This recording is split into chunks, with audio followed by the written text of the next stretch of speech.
JustLiberty.org. It's good for you and it's good for me. JustLiberty.org. JustLiberty.org. According to news reports, a Texas man and woman stole a hearse from a funeral home and later dumped a body in a ditch. Scott, what do you think was going on? This was 100% not my fault. We didn't even know the body was in there until we were miles down the road. And then what were we supposed to do? So you intended to steal the hearse, but not the body? Exactly. Big family reunion coming up and we needed something with enough space to haul all the groceries. Allegedly. Really, I'm sure I don't know what you're talking about. Hello, boys and girls. This is Scott Henson with another Just Liberty podcast recorded in Austin, Texas, July 21st, 2017 with our good friend Amanda Marzullo, Executive Director of the Texas Defender Service. Mandy, what are you looking forward to talking about on the podcast today? I'm looking forward to talking about the Driver Responsibility Program, which is how you and I first met.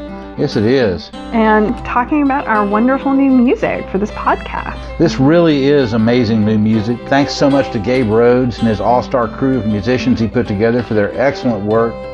All this original music really makes the podcast hum. Turning to our top story, a local police chief and school board member have resigned after Miss Black Texas 2016, who was a student at Texas A&M Commerce and an intern at the Hunt County District Attorney's Office, ironically was arrested for refusing to apologize after the school board member allegedly called her a black bitch in the Walmart parking lot. You saw the video, Mandy. What's your takeaway from this episode?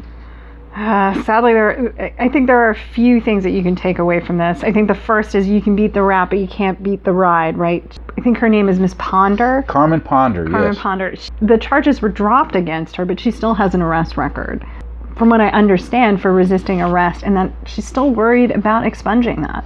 Because she wants to go to law school. That's why she's interning at the DA's office, and so who wouldn't be worried?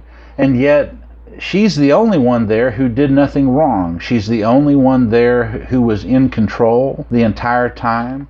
You saw the video. She called 911 herself because these two crazy white men were behaving in a totally inappropriate way. It was really quite astonishing and quite saddening that that type of behavior is still going on from elected officials in 2017.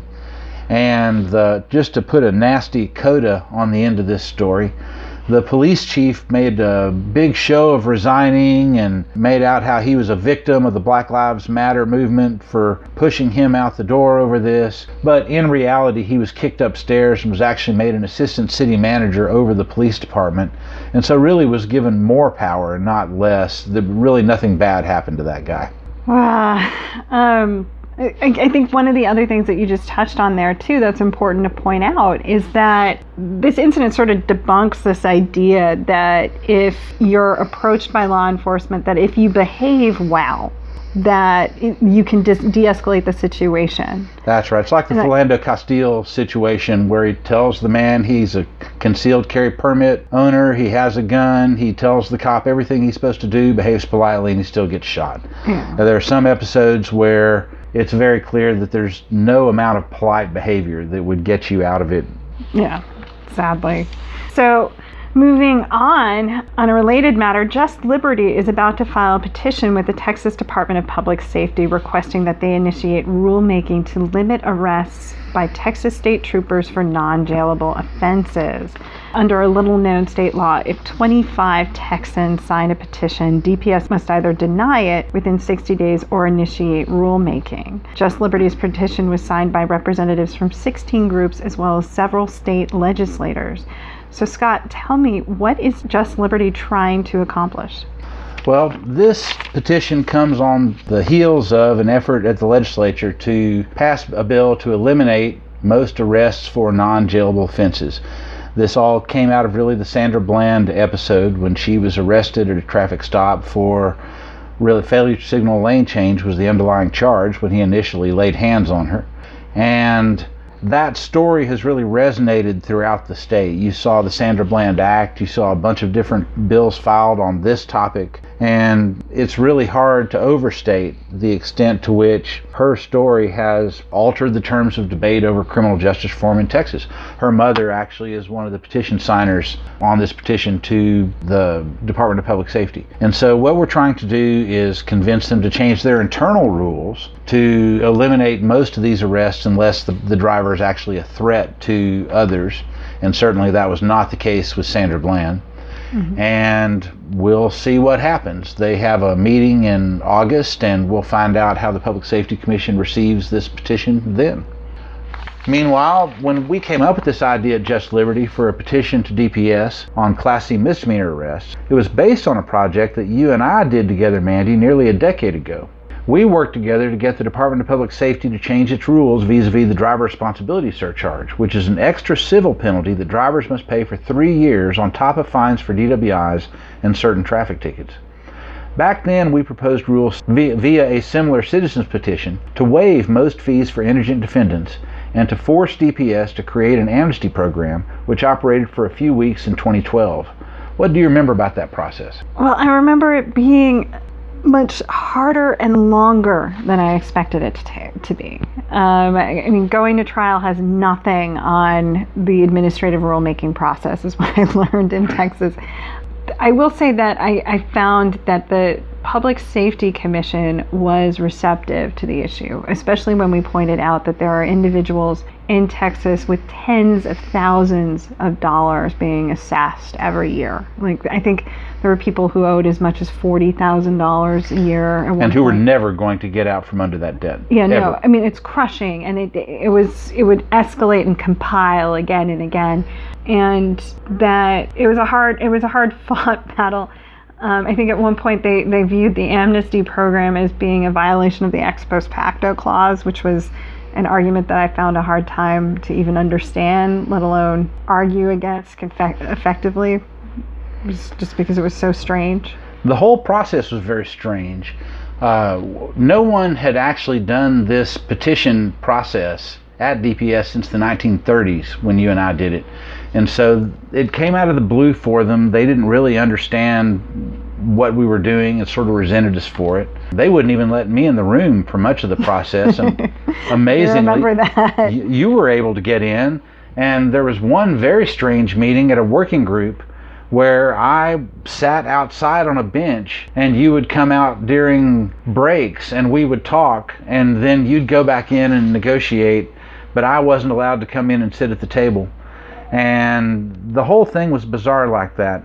Yeah. I will say at the end, it turned out all of that was really about the General Counsel's office. The Public Safety Commission itself was very receptive, and when the General Counsel proposed really a bad set of rules that didn't do what we wanted, the Public Safety Commission slapped them down and said, no, you have to go back, you have to hold a full-blown public hearing, and you need to give us things that address what these advocates are talking about. And they ended up doing it, but it was, like you say, a very hard-fought process. It took about 1.5 years. I think even more than that. I think it took close to 2 years, and we had a series of hearings. It was rough. It was quite a thing. Yeah, it was a thing.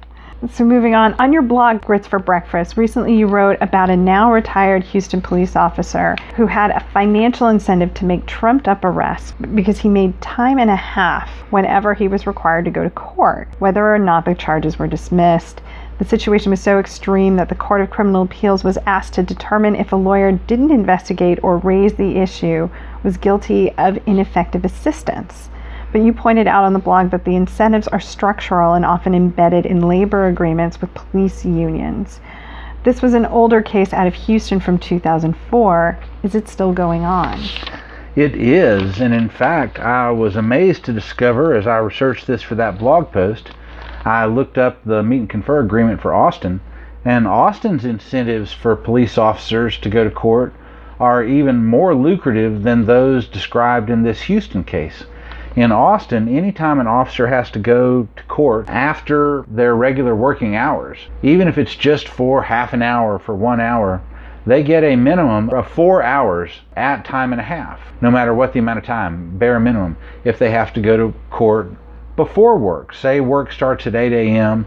and they have to be at court at 7:15. They get to charge the city a minimum of 4 hours at time and a half for that extra 45 minutes that they're in court. So they have a huge incentive to get to show up in court. And interestingly, in Austin, we have also had a problem where the department had been encouraging officers to make DWI arrests. This officer was also on the DWI task force. And the officers were making arrests that were getting dismissed at very high rates. And now we understand, I did not when this came up before, that may be in part because they have this incentive to go to court and make extra money that way. It's really a rather disturbing phenomenon. Hard to imagine how the bean counters allow that to persist. Really is. All right, final one here. The Department of Public Safety, final top story, we should say. Department of Public Safety for years has provided free crime lab services to any Texas law enforcement agency who wanted them. Most larger agencies had their own labs, and many others contracted with private ones, in part because of increasingly long wait times at DPS. But smaller and rural agencies rely on DPS crime lab services. Now, though, the legislature has directed DPS to begin charging local governments for crime lab services beginning September 1st. So, Mandy, what do you think about this latest legislative budget cutting maneuver? Well, I think it's hard to say at the outset how this is going to shake out. It does seem that it should force rural counties to prioritize their cases. Ideally, if they don't want to pay for the services to have drugs tested, it probably means that the case isn't worth prosecuting, or at the bare minimum, the case should be diverted in some way. That said, it is possible that they could be proceeding without the evidence being tested. I hope that the defense bar won't let that happen, but we'll keep watching this one. I think you've exactly encapsulated sort of the two options here. On one hand, it really does create an untenable situation when the locals can just get forensic services for free at whatever levels they want. It's not free to state taxpayers, and taxpayers, for example, here in Austin or in Houston, where we have crime labs that we pay for through local taxes, it's really inappropriate for us to subsidize these rural prosecutions in that way. Yet, at the same time, there is a fear that these agencies don't have a forensics budget right now. If you tell them you have to begin paying, they can't get blood from a stone. And so are they going to push through with cases that result in false convictions because they're just not applying forensics anymore? I think probably both those things are going to happen. It probably isn't an either or. It's probably that there will be good and bad result, and we won't really know in aggregate which way it tips for quite a while. All right. Coming up, stay tuned for an interview with Texas House Corrections Committee Chairman James White and a fun new segment called Suspicious Mysteries. But first, let's give our listeners a taste of the amazing work done by Gabe Rhodes and his crew. Here's some music created for our game segment featuring Floyd Domino on piano and John Mills on clarinet.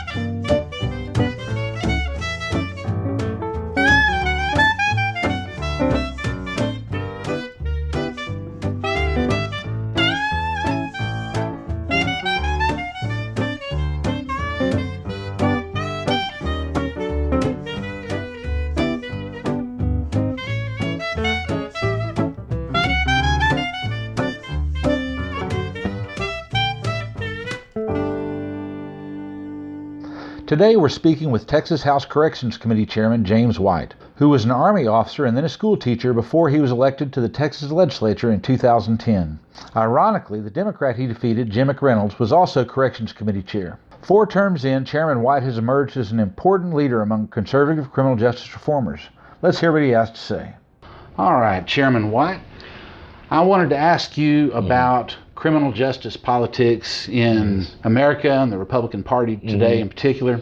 We're at this strange moment where every issue, it seems like, is splintered across a vast array of axes. Whether it's criminal justice or really any other topic you can think of. it's not just a partisan issue, one party versus the other. Within each party, there are enormous differences. And on criminal justice, we're in this moment where we have the president talking about American carnage and the attorney general ramping the drug war back up. And here in Texas, we have conservative Republicans taking the opportunity of extremely low crime rates to close prisons. And this seems like a disconnect viewed from the outside. So how should people think about this? How do we make sense of these splits and these different messages coming out on these criminal justice topics? Well, thank you, Scott, for that question, and thank you for this opportunity to be on the podcast. I'll go ahead and full disclosure, I'll probably wake up in the morning about 3:30 in the morning and get a cup of coffee and peek at the grits for breakfast and listen to some of the podcasts. But look, you know, when you look at general political scenario, it is very fractured. You have deep divisions within parties on a whole host of issues. Obviously, a lot of divisions on partisan ideology lines. On this issue of criminal justice, I just think it's just basic politics. You know, at the end of the day, politics is local, right? And so in Texas, because of some things that we've done in the past, we can kind of enjoy this, I guess you can call it a CJ, a criminal justice dividend, by investing in the on the front end. But let's also think about this. Often I tell folks back home in the district, the state budget is probably about three things, mostly: education, medication, and incarceration. That is public safety. So if you're not doing very well on the education and medication, that's the Medicaid, that's the Health and Human Services, you're going to probably end up with a lot of situations, public safety, and in a broader sense, incarceration. So I'm saying all that is that I think we can take advantage of this criminal justice dividend in the state of Texas because we've had an economy that has grown faster than other parts of the state, creating jobs faster than other parts of the state. At least this is what the data tells us. And then Or the country, I guess. in the country, yes, other parts of the country. Let me say that. You know, so we've had this going on, okay, and so people can transition into jobs. I think there is some correlation with economic opportunity and poor public safety outcomes. So I think we've had those kind of perfect storms here in the state of Texas. So I would say in Texas, politics is local, and so we can just do some things. In some other parts of the country, may it be Chicago, Memphis, where you've had just skyrocketing crime rates, maybe they just need to look at some other strategies.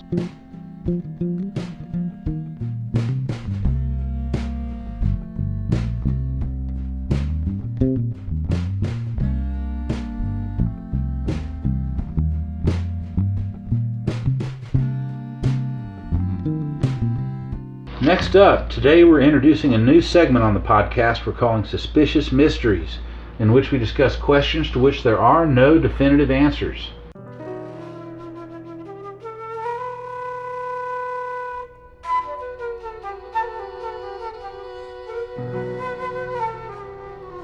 Today we examine some new data from our friend Amanda Woog, who recently took a job at the Quattrone Center at Penn. Where all of the finest lawyers are trained.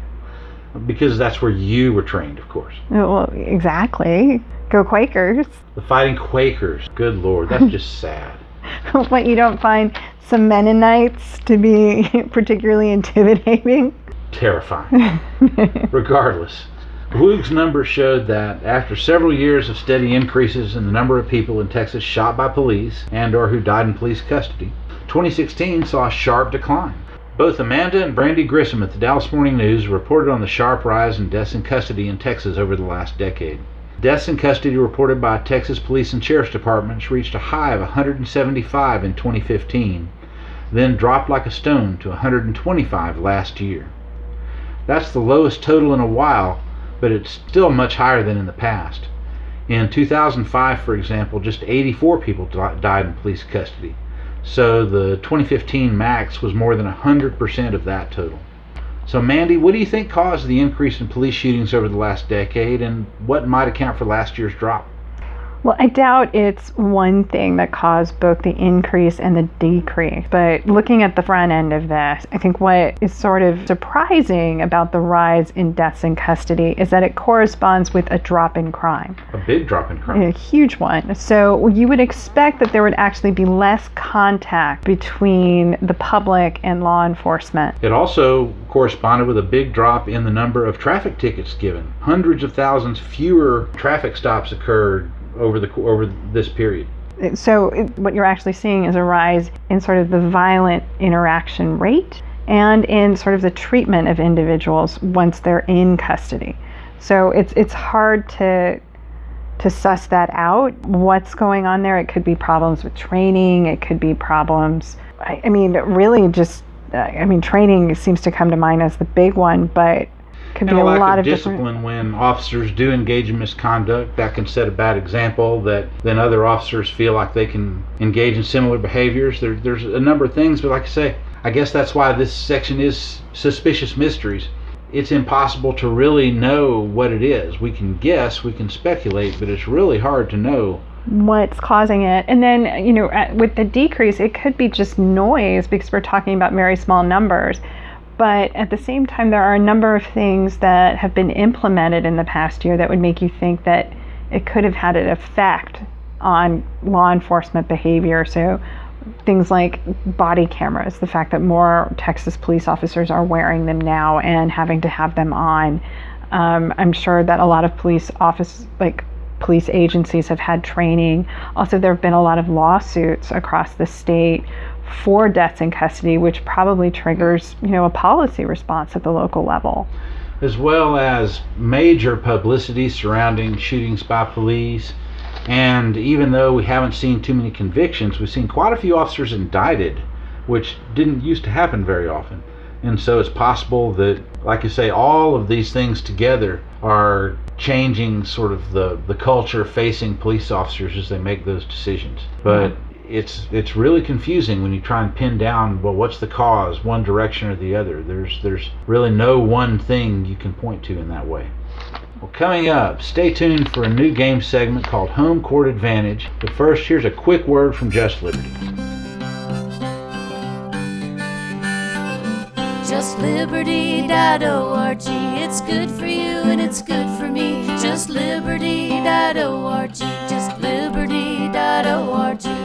Hi, I'm Scott Henson, creator of the blog Grits for Breakfast and policy director at Just Liberty. If you're enjoying this podcast, be sure to visit justliberty.org and sign up to receive notice whenever your voice can make a difference towards state or local criminal justice reforms in Texas. Join us today, and thanks for listening. JustLiberty.org. It's good for you and it's good for me. JustLiberty.org. JustLiberty.org.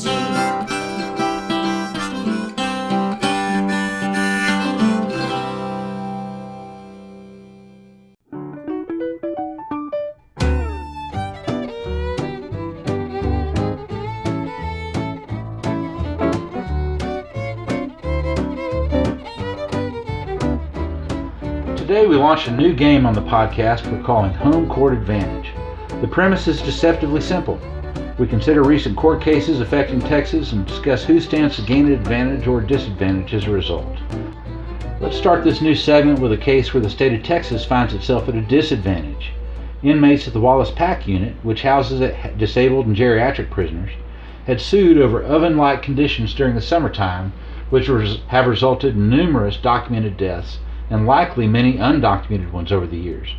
The Fifth Circuit allowed the case to go forward, and now a federal judge has ruled that the state must provide air conditioning for heat-sensitive inmates at the PAC unit, including for the sick, the elderly, people taking certain mental health drugs, and other particular medical conditions. However, the state is not required to provide AC to able-bodied inmates housed at the unit to perform manual labor.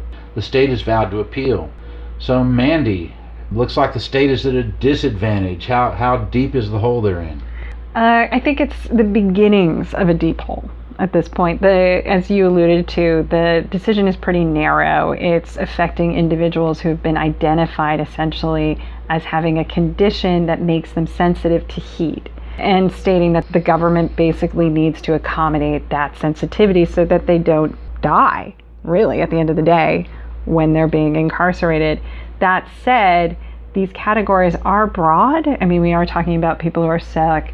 There are a number of individuals, I think somewhere around 7,000 or upwards of 7,000 people who are in custody who are over the age of 65. And TDCJ has a lot of people in custody who are taking psych drugs, who may be sensitive to heat. And it is advancing the ball towards this idea that in general, the government needs to make sure that people who are in prison are safe. And in a state that often gets, where the temperature often rises above 100 degrees, that could almost mean anyone. That's right. A couple of other interesting aspects of this. First, some county governments have responded to this by suggesting that the state should start sending its inmates to county jails, where the state has required them to keep their units air conditioned and below 85 degrees for years and years. And that strikes me as kind of an interesting suggestion, because it might be better than where they're at. It is the case that in some of these rural areas, you're probably not going to have services, you're not going to have mental health services or any sort of significant counseling or treatment sort of support. And so that might be an issue. At the same time, we do have a lot of air-conditioned empty beds in this state, more than 17,000. So I thought that was an interesting idea. I think you're definitely right that this does only affect a narrow group, but it's a large enough group to where there'd be dozens and dozens of units affected if they actually had to apply this to every unit. So TDCJ really does have a big interest in fighting this financially, because if they were required to apply these standards at every single unit, there'd be very few at the end of the day they didn't have to air condition, is my guess. I think you're probably right. And going back to the county thing, it would actually allow defendants to be closer, not defendants at this point, I guess they're prisoners, to be closer to their families if they're housed at a county facility. That's exactly right. So that may not be the worst idea. Next up, George Alvarez, a Brownsville man, won a $2 million verdict from a Texas jury after the government framed him for assaulting a jailer in San Antonio.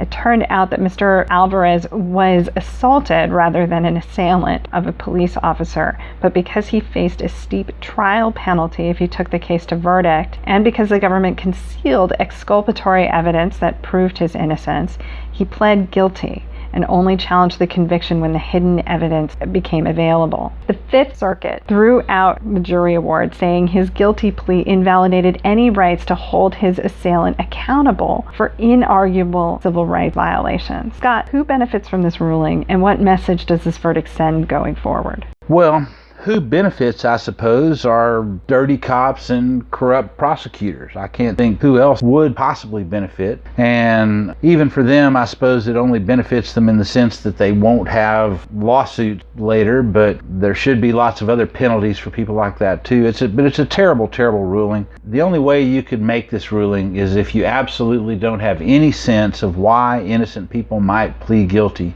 Yeah. The reality is 98+% of cases result in guilty pleas, and we know innocent people plead guilty all the time. 25% of DNA exonerations have been from guilty pleas. So we know that even in some of the most terrible cases, people will plead guilty to avoid a death sentence or very, very long sentences. And in lesser cases, we see guilty pleas all the time because someone wants to get out of jail, and because maybe if they sat in jail 2 months later, they could prove their innocence, but they want out right now. So the only way you make this ruling is if you just have no understanding at all of any of those issues, and it's very disheartening that the Fifth Circuit has that mindset. Yeah. So the Texas Court of Criminal Appeals will finally allow cameras in the courtroom for oral arguments thanks to legislation passed this session. Mandy, who stands to gain here? I think all parties and the Court of Criminal Appeals stands to gain here. I'm always in favor of making the courts more accessible, and that's what we're going to be seeing with this. And I think, not just litigants, I think that you'll see a lot of people going back and looking at oral arguments and the recordings as they're archived on the court's website. And it might actually help with the dialogue that we see between the Court of Criminal Appeals and the legislature on certain procedural grounds. Like over the past several years, we've seen a lot of conversations about post-conviction remedies, for example. Like we've seen Chapter 64 amended, I don't know how many times now. That's right. Post-conviction DNA testing is Chapter 64. And the junk science writ was another one where there was a discussion from the dais that really spawned new legislation and amending it before they could even come to a ruling on that case. And so that's right. There are other constituents for that information besides just the folks in the courtroom. And there's legislators, there's journalists, and all sorts of secondary and tertiary uses for it. So I agree. I think it's an excellent turn of events that they're finally doing this. And the Supreme Court's done it for years without really any problems. So I don't think they'll have a problem either.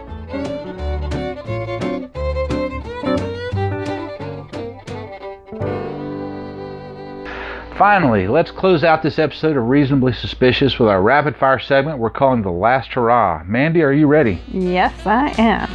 All right, let's do this. The Texas Court of Criminal Appeals finally exonerated Fran and Dan Keller, who'd been falsely convicted of operating a satanic child sex ring out of an Oak Hill daycare. What's your takeaway from this case? With this case, I think we've seen an expansion of the court's interpretation of the false evidence claim under the Due Process Clause. I mean, basically now I think you're going to see more and more testimony and expert testimony challenged on these grounds. Yeah, and it's an exciting day. So moving on, the San Antonio Express-News featured an editorial recently saying new Texas legislation would end debtors' prisons. Is that correct? That's not remotely correct. What they're talking about is legislation that would allow judges to waive fines or grant community service for indigent defendants at their sentencing instead of making them wait until they default. But lots and lots of people are still going to be arrested for non-payment of traffic tickets. That's not going away.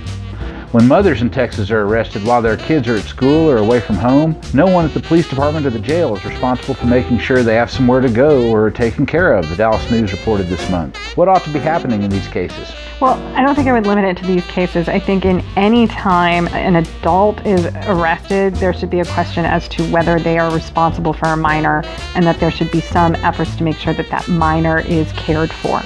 Prosecutors at the Travis County Attorney's Hot Check Division have less to do now that people don't use checks. They're using those lawyers to try to collect old debt from as far back as the 1980s. Is this a good idea? This is completely nuts. If your prosecutors don't have enough to do, then fire some prosecutors. Do the taxpayers a favor. A new study from the Austin-based group Grassroots Leadership found that black people in Travis County spend nearly twice as long in jail as white folks who are charged with the same crimes. Are you surprised? No. Just no, huh? Yeah, no.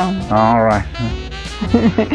After years of tolerating false convictions based on unreliable field tests for narcotics, the Houston PD announced that they'll cease using them, but only because they fear that a newly available drug called fentanyl could poison officers using the test. Scott, is eliminating field tests the right thing to do? I don't think we have any idea yet. On its face, it seems like eliminating them would be great because they've made all these errors. We've had false convictions. The problem is we don't know whether officers make errors at even greater rates, and if they do, then even more innocent people will be convicted.